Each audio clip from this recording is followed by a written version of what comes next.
नमस्कार दोस्तों, स्वागत है आपका आपके अपने YouTube चैनल राज जी के स्टडी पर। तो दोस्तों, कैसी चल रही है आपकी तैयारी? आई होप कि अच्छी चल रही होगी। तो आज की वीडियो में हम पशुपालन टेस्ट सीरीज की अगली कड़ी में सीरीज नंबर 8 के महत्वपूर्ण प्रश्नों के बारे में चर्चा करेंगे। लेकिन वीडियो स्टार्ट करें उससे पहले वीडियो को लाइक, शेयर और चैनल को सब्सक्राइब कर दीजिए। तो बिना टाइम वेस्ट किए चलते अपने वीडियो पर।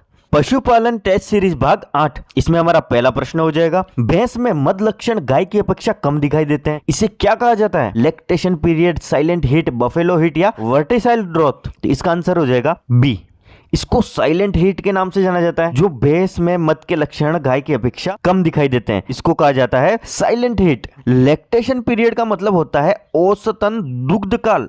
भैंस का या गाय का औसतन दुग्ध काल एक वर्ष में कितना होता है? तो वो होता है 300 दिन का होता है। और जो भैंस और गाय होती है वो 60 से 65 दिन शुष्क अवस्था में है। ठीक है, ये चीज आपको ध्यान में रखनी है। साइलेंट हिट का मतलब हो गया भैंस में मद लक्षण गाय की अपेक्षा कम दिखाई देते हैं। उसके बाद हम बात करें तो वर्टिसाइल ड्रॉथ। वर्टिसाइल ड्रॉथ का संबंध है बकरी से। वर्टिसाइल ड्रॉथ का मतलब होता है बहुमुखी, और बकरी एक ऐसा जानवर है जो बहुमुखी होता है। ये सब चीजें आपको ध्यान में रखनी है। अगला प्रश्न देख लेते हैं, किस पशु के दूध में विटामिन सी सर्वाधिक पाया जाता है? तो कौन सा पशु है वो? गाय, भेड़, बकरी या ऊंटनी? तो इसका आंसर हो जाएगा डी। ऊंटनी के दूध में विटामिन सी की मात्रा सर्वाधिक पाई जाती है। और ऊंटनी का दूध किस रोग में काम में आता है? तो ये आता है मधुमेह में। मधुमेह के रोगियों को ऊंट के दूध से फायदा होता है। उसके बाद हम बात कर रहे हैं बकरी के दूध की। तो बकरी का दूध टीबी के रोगियों को पिलाया जाता है। टीबी के रोग में अगर बकरी का दूध पिया जाए तो रोगी को फायदा होता है। ठीक है, टीबी रोग या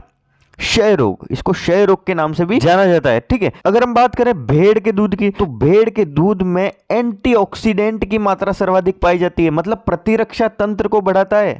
भेड़ का दूध प्रतिरक्षा तंत्र को बढ़ाने का काम करता है। इसमें एमिनो एसिड्स भी पाए जाते हैं। भेड़ के दूध में एमिनो एसिड्स भी पाए जाते हैं जो फैट को कम करने का काम करते हैं। और इसके द्वारा अगर किसी रोगी में ब्लड प्रेशर की दिक्कत होती है तो भेड़ का दूध उसको फायदा करता है। अगर हम बात करें गाय के दूध की, तो गाय का दूध येलो कलर का होता है क्योंकि इसमें कैरोटीन की मात्रा पाई जाती है। ये सब चीजें आपको ध्यान में रखनी है। भेड़ का दूध ब्लड प्रेशर में काम में आता है। बकरी का दूध क्षय रोगियों के लिए लाभदायक है। ऊंटनी का दूध मधुमेह के रोगियों के लिए लाभदायक है। उसी के साथ ही भेड़ के दूध में एंटीऑक्सीडेंट की मात्रा पाई जाती है जिससे प्रतिरक्षा तंत्र मजबूत होता है। ठीक है, अगला प्रश्न देख लेते हैं, चोकला प्रजनन एवं अनुसंधान केंद्र किस स्थान पर स्थित है? तो कहां पर स्थित है? फतेहपुर, फलोदी, कोडम देसर या मालपुरा? तो इसका आंसर हो जाएगा सी।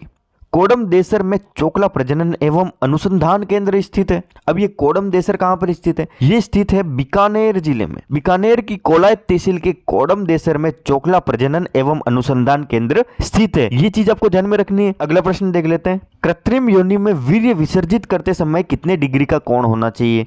तो कितने डिग्री का होना चाहिए? 30 डिग्री, 90 डिग्री, 45 डिग्री या 180 डिग्री? तो इसका आंसर हो जाएगा सी। जब हम कृत्रिम गर्भाधान करते हैं, कृत्रिम गर्भाधान का मतलब होता है वीर्य को कृत्रिम रूप से मादा की योनि तक पहुंचाना। और इसमें जो वीर्य विसर्जित करते समय कौन रखते हैं? वो रखते हैं 45 डिग्री का। अगर हम बात करें कृत्रिम गर्भाधान के समय मादा की योनि मतलब गाय और भैंस में मादा की योनि का टेम्परेचर कितना होता है? तो अगर हम बात करें गाय की, तो गाय में होता है 40 से 42 डिग्री सेंटीग्रेड तक। और अगर हम बात करें भैंस की, तो भैंस में होता है 39 डिग्री सेंटीग्रेड। अगर हम बात करें इसके एवरेज की, गो पशु में एवरेजली मादा योनि का जो टेम्परेचर होना चाहिए वो होना चाहिए 41 डिग्री सेल्सियस। अगर हम बात करें भैंस की, तो भैंस में होना चाहिए 39 डिग्री सेल्सियस और गाय में होना चाहिए 40 से 42 डिग्री सेल्सियस। और कौन होना चाहिए 45 डिग्री का। ठीक है, ये चीजें आपको ध्यान में रखनी है। अगला प्रश्न देख लेते हैं, मुर्गे में बधियाकरण की उपयुक्त आयु है?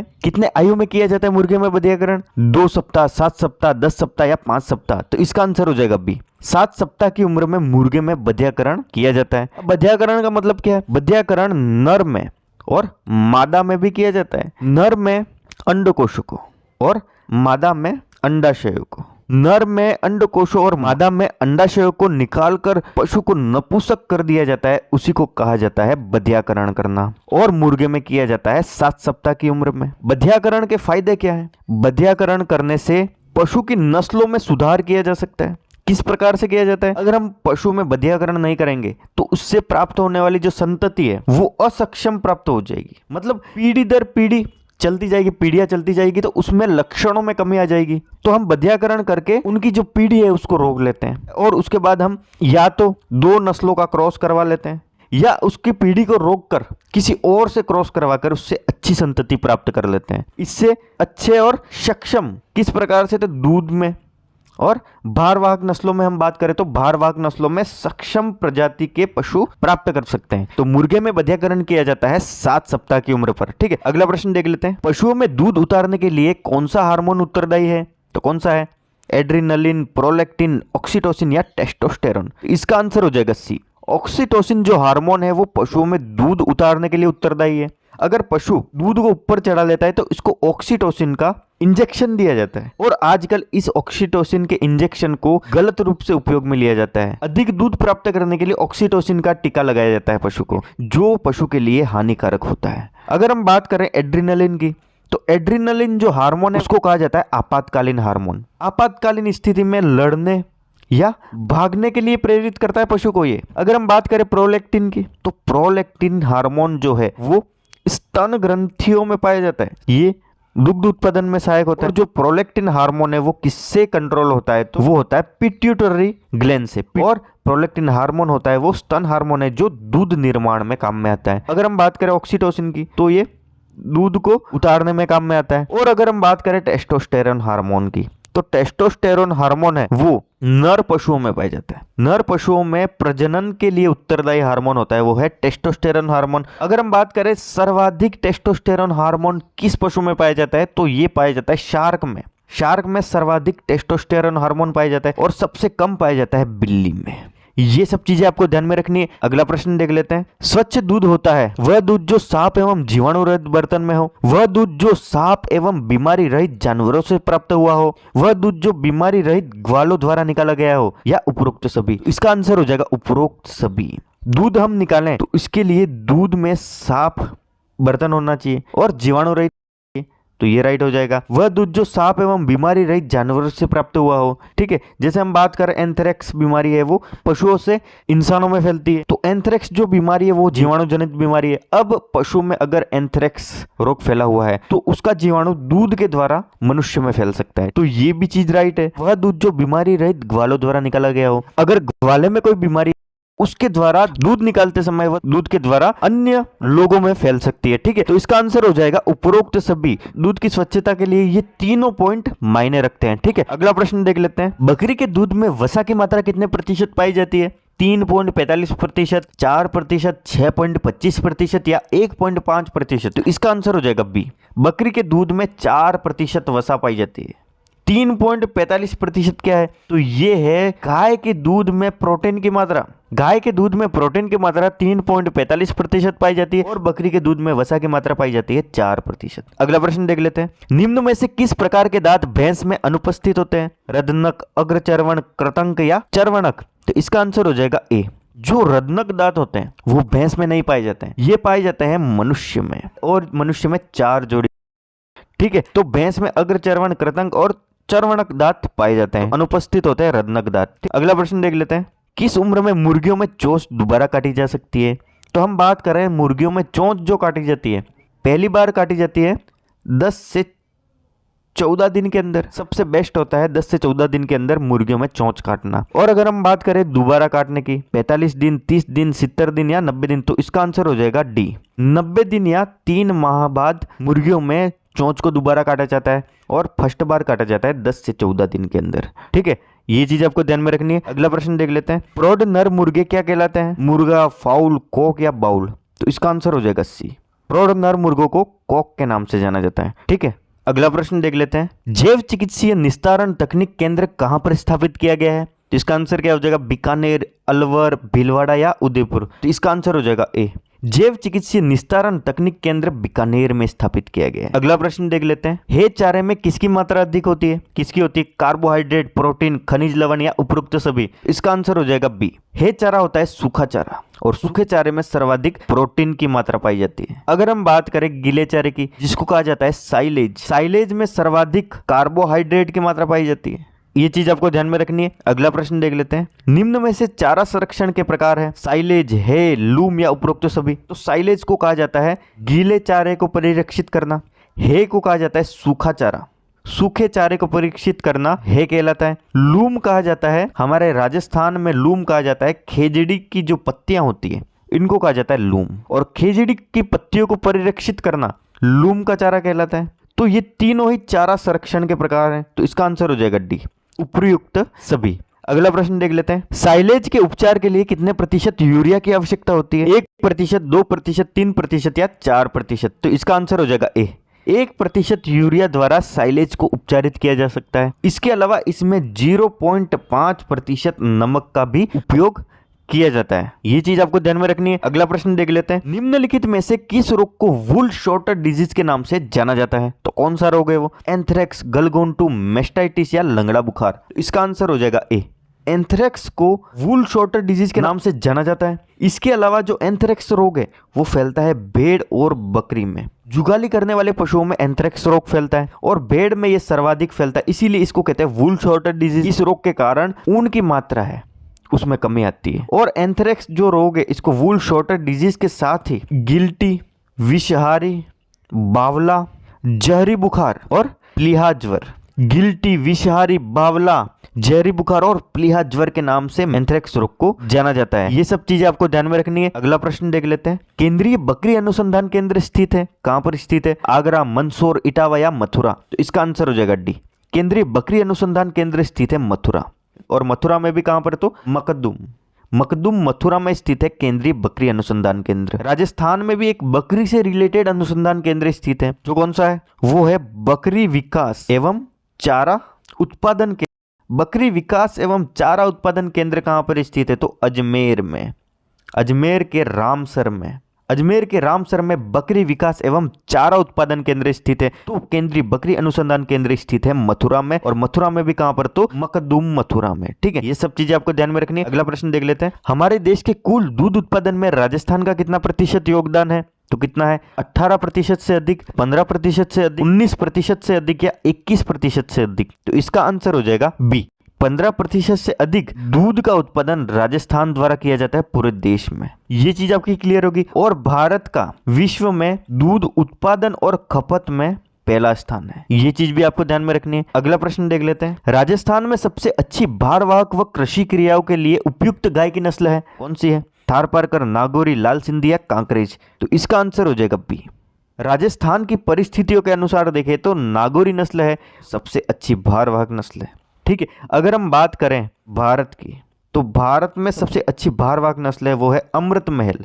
अगर हम बात करें तो थारपारकर पाई जाती है पाकिस्तान के सिंध प्रांत से, ये यहाँ पर आती है। अगर हम बात करें लाल सिंधी की तो ये तो दुधारू नस्ल है।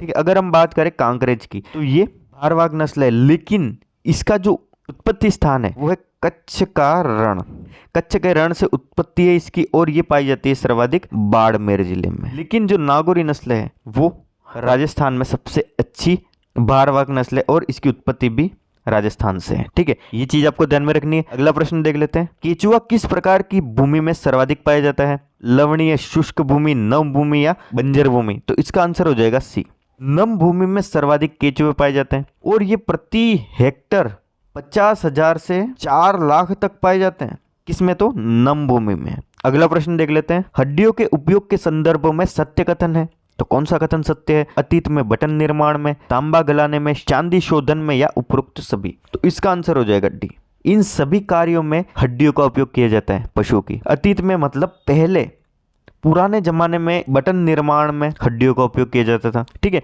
तांबा गलाने में और चांदी शोधन में वर्तमान में हड्डियों का उपयोग किया जाता है। ठीक है, तो इसका आंसर हो जाएगा उपरोक्त सभी। अगला प्रश्न देख लेते हैं, गाय भैंस की औसतन आयु कितनी होती है?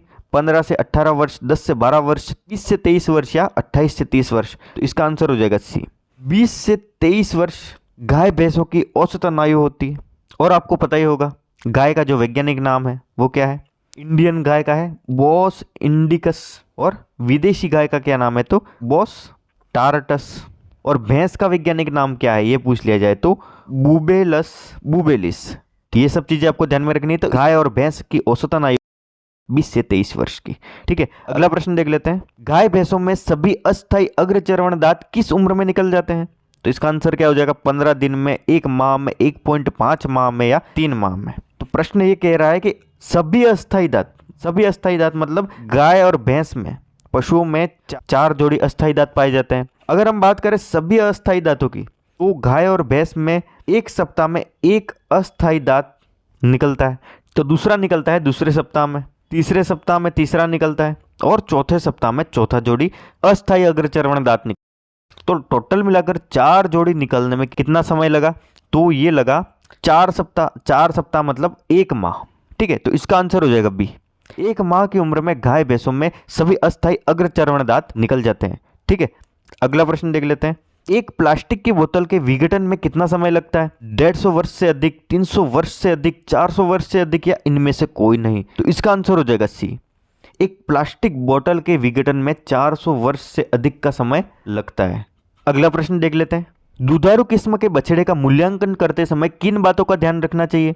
नथुने बड़े हो, आंखें स्वच्छ हो, पुट्ठे समतल और लंबे हो, उपरोक्त सभी? तो इसका आंसर हो जाएगा डी। इन सभी बातों का ध्यान हमको दुधारू किस्म के बछड़े का मूल्यांकन करते समय, उसको खरीदते समय ध्यान में रखना है।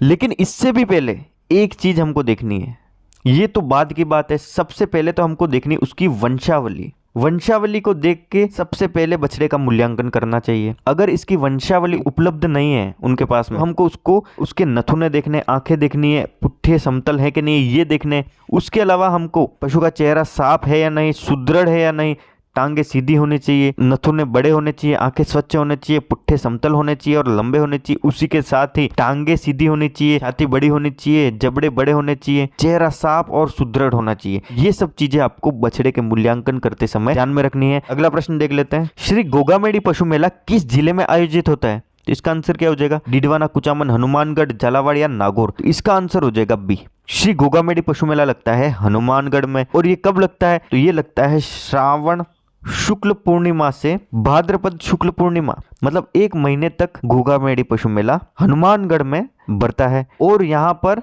हरियाणा, यूपी और पंजाब के लोग इस मेले में शामिल होते हैं। ये चीज आपको ध्यान में रखनी है। अगला प्रश्न देख लेते हैं। राजस्थान की पहली डिजिटल पशु गणना थी, कौन सी पशु गणना थी? तो इसका आंसर क्या हो जाएगा? डी।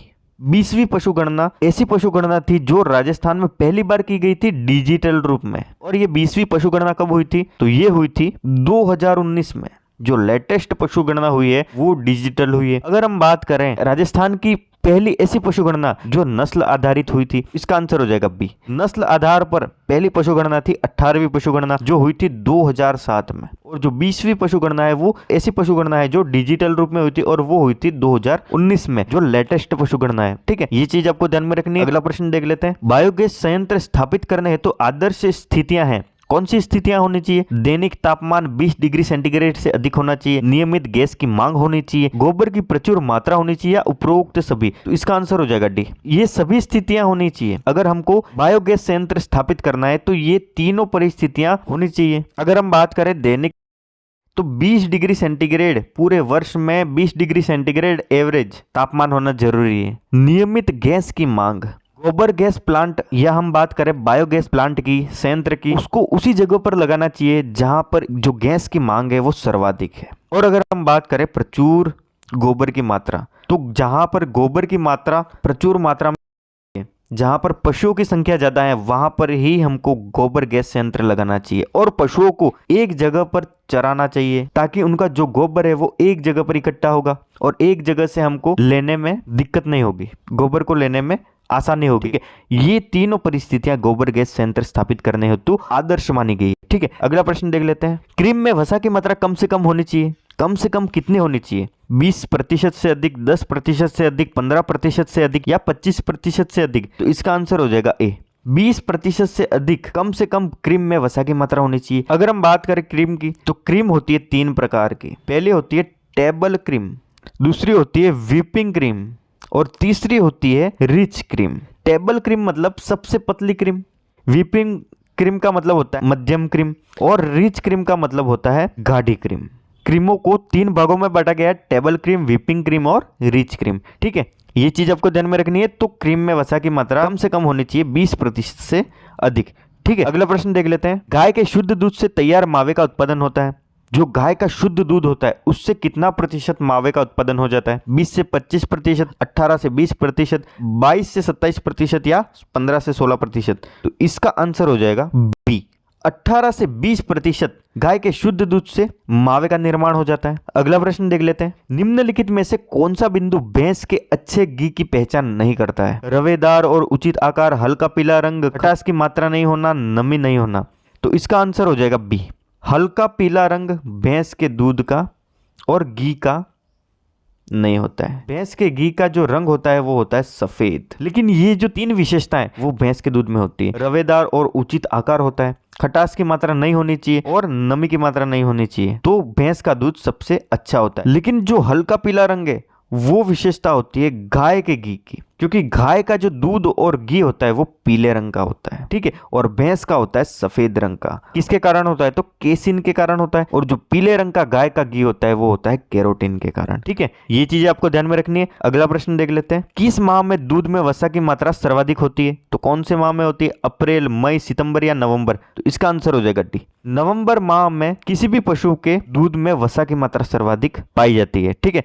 अगला प्रश्न देख लेते हैं, उष्ट्र विकास योजना की शुरुआत कब की गई? तो इसका आंसर क्या हो जाएगा? 30 जून 2014, 2 अक्टूबर 2016, 14 जून 2015 या 26 जनवरी 2010। तो इसका आंसर हो जाएगा बी, 2 अक्टूबर 2016 को उष्ट्र विकास योजना की शुरुआत की गई थी, ठीक है। अगला प्रश्न देख लेते हैं, गर्भपात रोकने के लिए किस हार्मोन का टीका लगाते हैं? तो कौन सा हार्मोन है? रिलैक्सिन, एस्ट्रोजन, प्रोजेस्टेरोन या इनमें से कोई नहीं? गर्भपात रोकने के लिए हम लगाते हैं प्रोजेस्टेरोन का टीका। जो प्रोजेस्टेरोन हार्मोन है वो गर्भधारण से लगाकर, गर्भधारण तो ये करता है, उसी के साथ ही गर्भाशय की आंतरिक परत को बनाता है।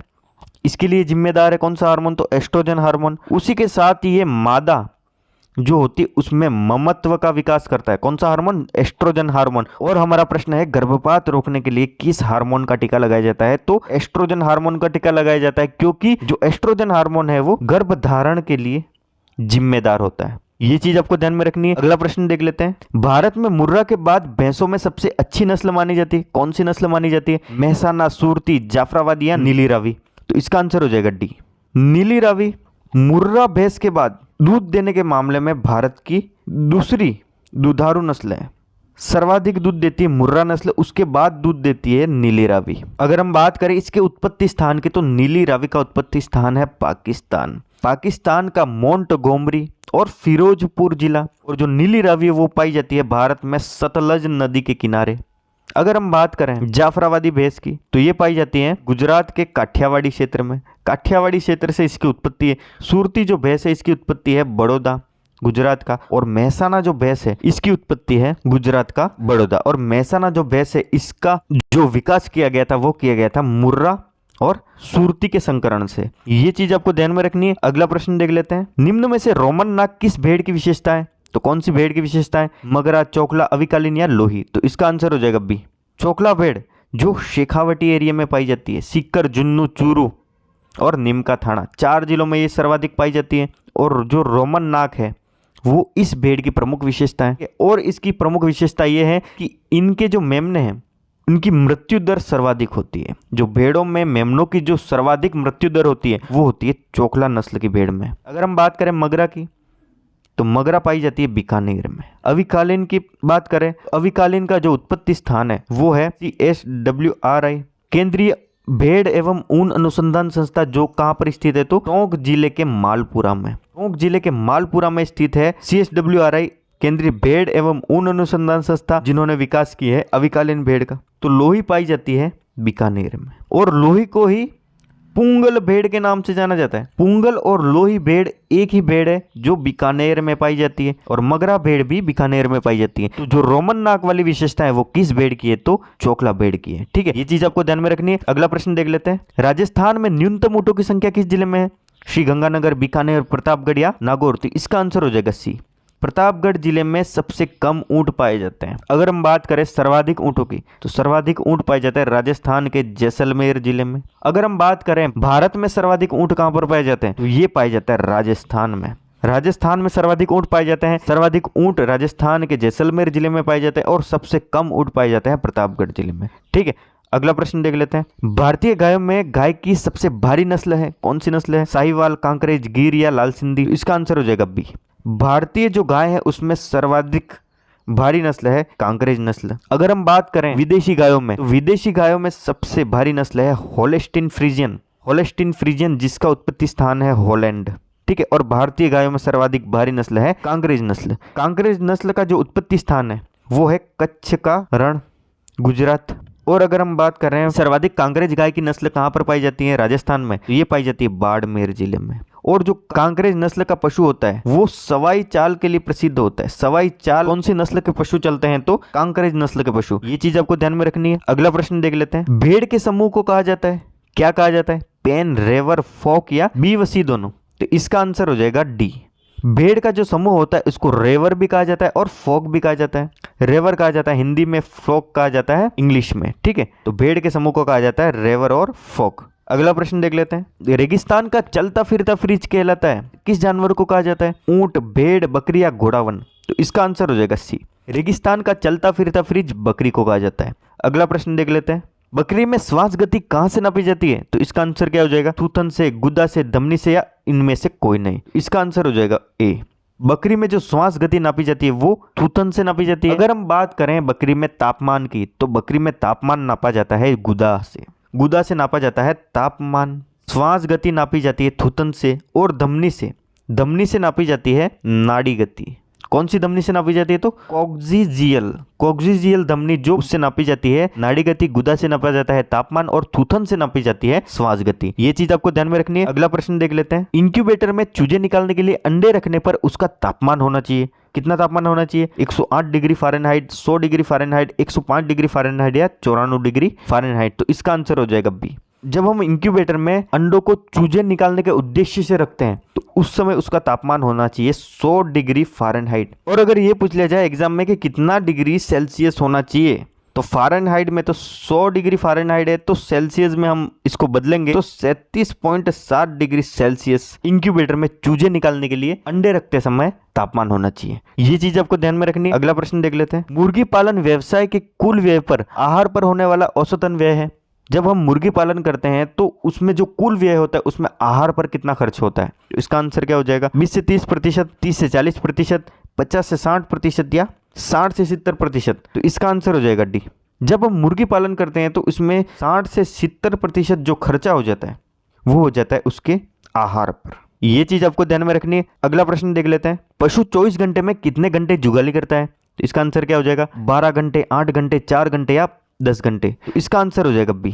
24 घंटों में से 8 घंटे प्रतिदिन पशु जुगाली कर लेता है और जुगाली करने वाले पशु को स्वस्थ पशु माना जाता है। ये चीज भी आपको ध्यान में रखनी है, ठीक है। अगला प्रश्न देख लेते हैं। अमूल कहां पर स्थित है, तो अमूल क्या है, अमूल डेयरी है, जो कहां पर स्थित है, उत्तर प्रदेश, राजस्थान, गुजरात या महाराष्ट्र। तो इसका आंसर हो जाएगा सी।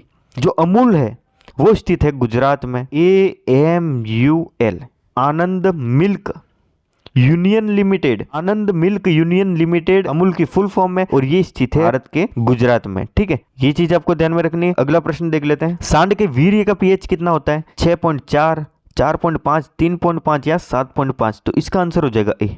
सांड होता है उसके वीर्य का पीएच होता है 6.4। ये चीज आपको ध्यान में रखनी है। अगला प्रश्न देख लेते हैं। किसके दूध का खोआ सबसे अच्छा बनता है, गाय का, भैंस का, बकरी का या भेड़ का। तो इसका आंसर हो जाएगा बी। भैंस के दूध का जो खोआ होता है वो सबसे अच्छा बनता है। अगर एग्जाम में ऐसा पूछ लिया जाए कि किसके दूध का छेना सबसे अच्छा बनता है, तो इसका आंसर हो जाएगा गाय का। गाय के दूध का छेना सबसे अच्छा बनता है और भैंस के दूध का खोआ सबसे अच्छा बनता है, ठीक है। ये चीज आपको ध्यान में रखनी है। अगला प्रश्न देख लेते हैं। राजस्थान राज्य पशु प्रबंधन संस्थान कहां पर स्थित है, बीकानेर, अजमेर, जयपुर या अलवर। तो इसका आंसर हो जाएगा सी। राजस्थान राज्य पशु प्रबंधन संस्था स्थित है जयपुर में। अगला प्रश्न देख लेते हैं। निम्न में से हल्की भैंस की नस्ल है, कौन सी भैंस है जो हल्की है। आपको पता ही होगा भैंसों को 2 भागों में बांटा गया है। एक तो होती हैं जलीय भैंसें, एक होती हैं दलदलीय भैंसें। दलदलीय भैंसें पाई जाती हैं विदेशों में और जलीय भैंसें पाई जाती हैं हमारे भारत में। और जो जलीय भैंसें हैं जो भारत में पाई जाती हैं जलीय भैंसें, इनको भी 2 भागों में बांटा गया है। एक तो होती हैं हल्की भैंसें और दूसरी होती हैं भारी भैंसें। हल्की भैंसों की नस्ल और भारी भैंसों की नस्ल भारत में पाई जाती है। और इस प्रश्न में पूछा गया है कि हल्की भैंस की नस्ल कौन सी है, मुर्रा, सुरती, नीली रावी या जाफराबादी। तो इसका आंसर हो जाएगा बी। जो सुरती नस्ल है वो हल्की भैंस की नस्ल है। इसके अलावा जो मुर्रा है, नीली रावी और जाफराबादी, ये तीनों जो नस्ल है वो भैंस की भारी नस्ल है। ये चीज आपको ध्यान में रखनी है। अगला प्रश्न देख लेते हैं। कैप्रिनी किसका उपकुल है, भेड़ का, बकरी का, ऊंट का या सुअर का। तो इसका आंसर हो जाएगा ए। भेड़ का जो उपकुल है वो कैप्रिनी है। इसके अलावा हम बात करें बकरी की, तो बकरी का वैज्ञानिक नाम है कापरा हिरकस। तो कई लोग इस जगह पर कंफ्यूज हो जाएंगे कि कापरा हिरकस मतलब कैप्रिनी, कैप्रिनी से कापरा मिल रहा है, तो इसका आंसर करके आ जाएंगे बकरी। लेकिन जो कैप्रिनी उपकुल है वो है भेड़ का। तो दोस्तों ये थे पशुपालन टेस्ट सीरीज के कुछ महत्वपूर्ण प्रश्न। वीडियो अगर अच्छा लगा हो, इंफॉर्मेटिव लगा हो, तो वीडियो को लाइक कर दें, ज्यादा से ज्यादा लोगों तक शेयर कर दें और चैनल को सब्सक्राइब कर दें।